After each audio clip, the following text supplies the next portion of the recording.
आदमी डर के मारे ठिठक जाता है। उसे एहसास होता है कि वो किसी अनंत लूप में फंस चुका है। ये मेट्रो का कॉरिडोर, वो शायद यहाँ से पहले भी गुजर चुका है। हर बार मोड़ पर पहुँचते ही सामने वही आदमी दिखाई देता है। फॉर्मल कपड़े, हाथ में मोबाइल, ना कोई भाव ना कोई प्रतिक्रिया। इस बार वो हिम्मत जुटाकर उससे कुछ पूछना चाहता है, लेकिन माहौल इतना अजीब होता है कि गोम्बन की रफ्तार अपने आप तेज हो जाती है। दिल अभी भी धक धक कर रहा होता है कि उसकी नजर दीवार पर जाती है। दीवार पर साफ साफ लिखा था एग्जिट 0, लेकिन सिर के ऊपर लगे बोर्ड पर लिखा था प्लेटफॉर्म 8। यहीं से मामला गड़बड़ हो जाता है। अगले ही पल वो आदमी फिर से उसी मोड़ से निकल आता है, जैसे अभी अभी कहीं गया ही न हो। गोम्बन का गला सूख जाता है। वो डर को दबाकर इमरजेंसी कॉल बटन की तरफ भागता है, लेकिन बटन भी बंद होता है और बगल में लगा सीसीटीवी भी पूरी तरह लॉक है। अब वो समझ चुका है यहाँ मदद नाम की कोई चीज नहीं है। तभी उसकी नजर दीवार पर टंगे एक पोस्टर पर जाती है। उसके नीचे मोबियस स्ट्रिप पर कुछ चींटियां चल रही होती हैं, जो कभी आगे नहीं बढ़ पाती। गोम्बन का दिल बैठ सा जाता है। उसे लगता है वो चींटियां वही तो नहीं। और तभी अचानक दीवार से लाल रंग का तरल टपकने लगता है।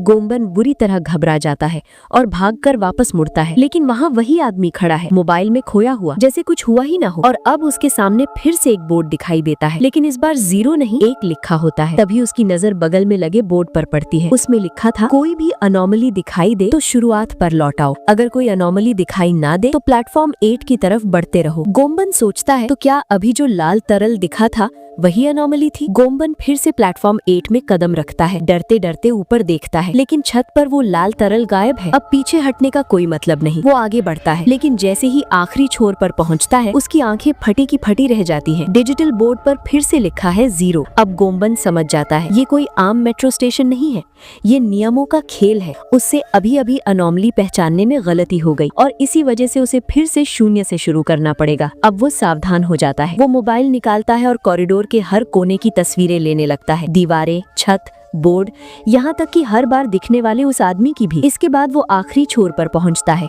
और इस बार नंबर बदलकर 1 हो जाता है। मतलब इस राउंड में कोई अनोमली नहीं थी। गोम्बन के चेहरे पर हल्की सी राहत आती है। वो भरोसे के साथ फिर से कॉरिडोर में कदम रखता है, लेकिन जैसे ही वो मोबाइल निकालता है, उसका दिमाग सुन्न पड़ जाता है, क्योंकि अभी अभी खींची गई सारी तस्वीरें अब तस्वीरें नहीं रही, बल्कि पीले रंग के अजीब से कोड में बदल चुकी है। अब गोम्बन के पास सिर्फ अपनी याददाश्त थी। उसे हर चीज ध्यान से देखनी थी कि कहीं कुछ गलत तो नहीं है। और तभी उसके बगल में चल रहे आदमी के कदमों की आवाज अचानक रुक जाती है। उसे तुरंत समझ आ जाता है वही अनोमली है जिसका जिक्र नियमों में किया गया था। गोम्बन बिना एक पल सोचे पलट कर भागता है, लेकिन जैसे कोई साया हो वो आदमी उसके पीछे पीछे चलने लगता है। अजीब बात ये थी वो आदमी चलता भी नहीं था, लेकिन जब जब गोम्बन पीछे देखता वो ठीक उसके पीछे होता। डर के मारे गोम्बन के पैर जवाब दे देते हैं। वो भागते भागते गिर पड़ता है, लेकिन अब नजारा बदल चुका होता है। वो आदमी फिर से वहीं खड़ा है, मोबाइल में खोया हुआ, जैसे कुछ हुआ ही न हो। और अब उसके सामने फिर से एक बोर्ड दिखाई देता है, लेकिन इस बार 0 नहीं 2 लिखा होता है। मतलब वो ये राउंड पास कर चुका है। गोम्बन गहरी सांस लेता है, पानी का एक घूंट पीता है और खुद को संभालता है। अब वो फिर से प्लेटफॉर्म 8 में दाखिल होता है। इस बार सब कुछ अजीब तरह से सामान्य लगता है, लेकिन जैसे ही वो मोड़ पर रखे लगेज लॉकर के पास पहुँचता है, पीछे से अचानक एक बच्चे के रोने की आवाज आती है। गोम्बन की रूह कांप जाती है। वो धीरे धीरे लॉकर का दरवाजा खोलता है और अगले ही पल उसके मुंह से चीख निकलते निकलते रह जाती है।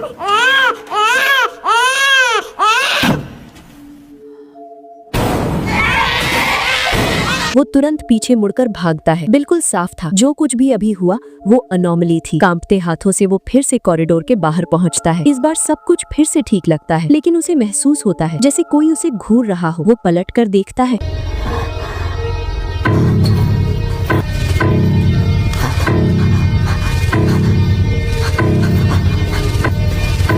और इसी के साथ बोर्ड पर नंबर पहुंच चुका होता है 4। खेल अब आधे रास्ते पर था। गोम्बन फिर से अंदर जाता है। हर कोना, हर बोर्ड बहुत ध्यान से चेक करता है। इस बार किस्मत साथ देती है, कोई अनोमली नहीं मिलती। लेकिन जैसे ही वो अगले राउंड में जाने वाला होता है, उसका फोन बज उठता है। कॉल थी उसकी एक्स गर्लफ्रेंड की। थोड़ी हिचक के बाद वो कॉल उठा लेता है। उधर से जो सुनाई देता है वो उसे अंदर तक हिला देता है। ब्रेकअप के बाद उसे पता चला था कि वो प्रेग्नेंट है। अब वो गोम्बन से पूछ रही थी क्या बच्चे को रखा जाए। या नहीं। गोम्बन का दिमाग सुन्न पड़ जाता है। उसे याद आता है जब वो एक ट्रेन के अंदर था और एक बच्चा रो रहा था। उस रोते हुए बच्चे और उसकी माँ पर एक आदमी चिल्ला रहा था और वो वहाँ खड़े होकर भी कुछ नहीं कर पाया था। तो क्या ऐसा इंसान कभी एक अच्छा पिता बन सकता है? वो यहाँ पर बहुत ज्यादा कंफ्यूज हो जाता है। इसी टाइम पर वो कॉल कट कर देता है और कॉल कट होते ही एग्जिट बोर्ड जो पहले 4 लेवल पर पहुँच चुका था दोबारा से 0 पर आ जाता है। उसने एक बहुत बड़ी गलती कर दी थी। वो पहले से जानता था कि यहाँ कोई सिग्नल नहीं आता, तो उसकी गर्लफ्रेंड की कॉल आना ही एक अनोमली थी जिसे वो पहचान नहीं सका और गेम उसे फिर से शुरुआत में ले आता है। अब गोम्बन पूरी तरह टूट चुका होता है। डरते डरते वो फिर से एक बार उसी कॉरिडोर में कदम रखता है और तभी उसके सामने अचानक एक छोटा सा लड़का आ खड़ा होता है। गोम्बन बिना सोचे समझे पलटकर बाहर जाना चाहता है, लेकिन अजीब बात ये है कि बोर्ड पर लिखा नंबर अब भी 0 ही रहता है। तो क्या ये लड़का अनोमली नहीं है? अचानक गोम्बन देखता है वो लड़का उसके पीछे पीछे आने लगता है, बिल्कुल खामोश। फिर वो दौड़कर आगे निकल जाता है और उंगली से इशारा करता है उस आदमी की तरफ जो बार बार उसी रास्ते को दोहरा रहा था। अब कहानी का नजरिया बदल जाता है। अब हम उस आदमी को देखते हैं। उसका गेम आधे से ज्यादा पूरा हो चुका था। गोम्बन से अलग वो अकेला नहीं था। लगता है उसने डबल प्लेयर मोड ऑन कर लिया था। वो हर चीज बहुत ध्यान से देख रहा था, दीवारें, बोर्ड, यहाँ तक कि उसके पास से गुजरती एक औरत को भी। लेकिन तभी वो औरत अचानक रुक जाती है और कहती है, मैं भी यहाँ से बाहर नहीं निकल पा रही।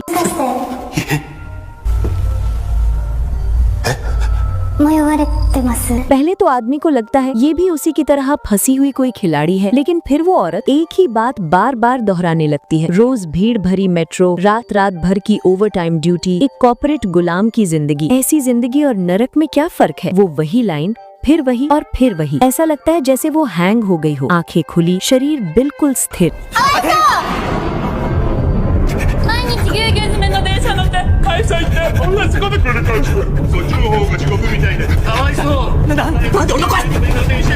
अब आदमी समझ चुका था ये भी एक अनोमली है। वो तुरंत लड़के का हाथ पकड़ता है और पलटकर बाहर भागता है। अब जीत करीब थी। वो जल्दबाजी में फिर से कॉरिडोर में घुसता है, हर जगह ध्यान से देखता है, लेकिन इस बार लड़का वहीं खड़ा रह जाता है। आदमी इतनी जल्दी में था कि वो एक छोटी सी चीज नोटिस ही नहीं करता। सीसीटीवी के दरवाजे का हैंडल अपनी जगह से हिला हुआ था। वो झुंझलाकर लड़के को खींचते हुए आखिरी छोर तक ले जाता है, लेकिन वहाँ पहुंचकर उसकी उम्मीदें टूट जाती हैं। दीवार पर लिखा नंबर फिर से 0 बन चुका था। अब साफ हो चुका था लड़का उसे सही चेतावनी दे रहा था, लेकिन वो समझ नहीं पाया। फिर भी वो दिल को समझाकर एक बार फिर अंदर जाने का फैसला करता है। वो बच्चे का हाथ पकड़कर दोबारा प्लेटफॉर्म 8 में चल पड़ता है। मजेदार बात ये थी कि अब उसे ऊपर जाने का एक रास्ता भी मिल गया था। वो बहुत ज्यादा खुश हो जाता है। कॉरिडोर के आखिर में एक सीढ़ी दिखाई देती है। खुशी के मारे उसकी आंखें भर आती हैं, लेकिन तभी वो लड़का पूरी ताकत से आदमी का हाथ पकड़ लेता है, जैसे उसे रोकना चाहता हो। आदमी झुंझलाकर उसे जमीन पर धक्का दे देता है और बिना पीछे देखे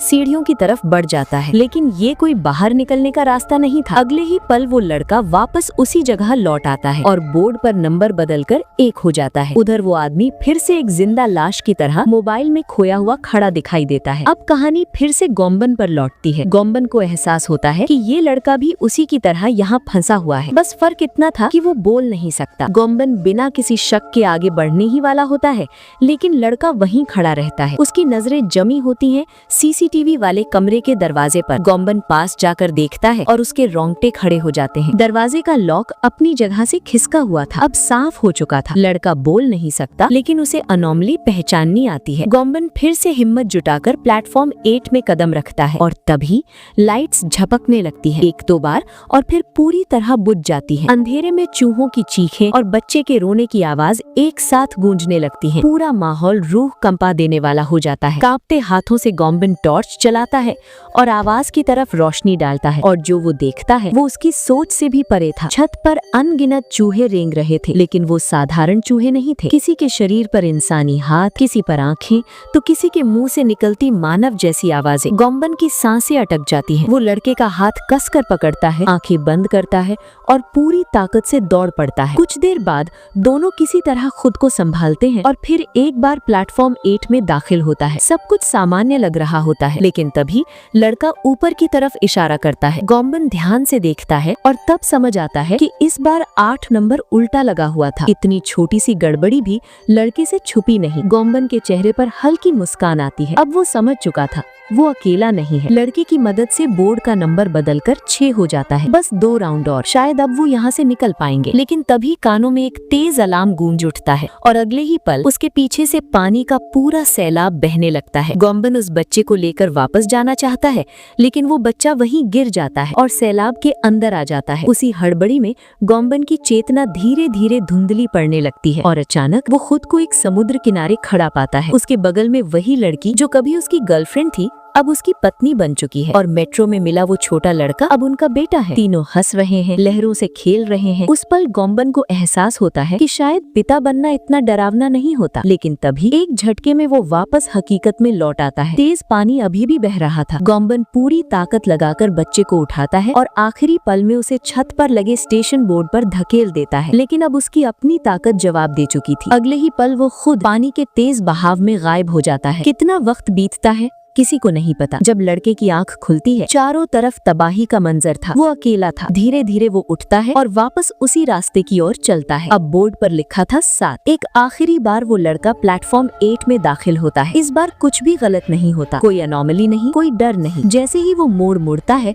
वो नजरों से ओझल हो जाता है। मतलब वो वापस असली दुनिया में लौट चुका था। अचानक कॉरिडोर में खांसी की आवाज गूंजती है और तभी पता चलता है गोम्बन की किस्मत पूरी तरह खराब नहीं थी। पानी का बहाव उसे वापस शुरुआत की जगह ले आया था, लेकिन ये उसका आखिरी राउंड था। इस बार गोम्बन हर चीज बहुत ध्यान से देखता है, कोई अनोमली नहीं। अब वो हिम्मत जुटाता है और अंतिम कदम बढ़ाता है। आगे का प्लेटफॉर्म 8 अब बिल्कुल सामान्य लग रहा था। हालांकि ये भी एक धोखा हो सकता था, लेकिन टूटा हुआ गोम्बन अब डरने की हालत में नहीं था। वो बिना रुके आगे बढ़ता है और तभी सीढ़ियों पर लोगों की परछाइयां दिखाई देती हैं। अब उसे यकीन हो जाता है वो इस पैरेलल वर्ल्ड से बाहर निकल चुका है। गोम्बन कांपते हाथों से मोबाइल निकालता है और अपनी गर्लफ्रेंड को फोन करता है। कभी वो जिम्मेदारी से भागता था, लेकिन अब जो कुछ उसने झेला है, उसके बाद शायद वो पिता बनने के लिए तैयार हो चुका है। कुछ देर बाद वो मेट्रो के डिब्बे में बैठता है और तभी उसकी आंखों के सामने एक जाना पहचाना मंजर आ जाता है। एक बच्चा रो रहा है और सामने खड़ा एक आदमी गुस्से में उसकी माँ पर चिल्ला रहा है। पूरा डिब्बा देख रहा है, लेकिन कोई कुछ नहीं कह रहा। बिल्कुल वैसा ही जैसा पहले हुआ था। अब सवाल ये है, इस बार गोम्बन क्या करेगा? यहीं पर कहानी खत्म होती है, लेकिन सवाल हम सब के लिए छोड़ जाती है।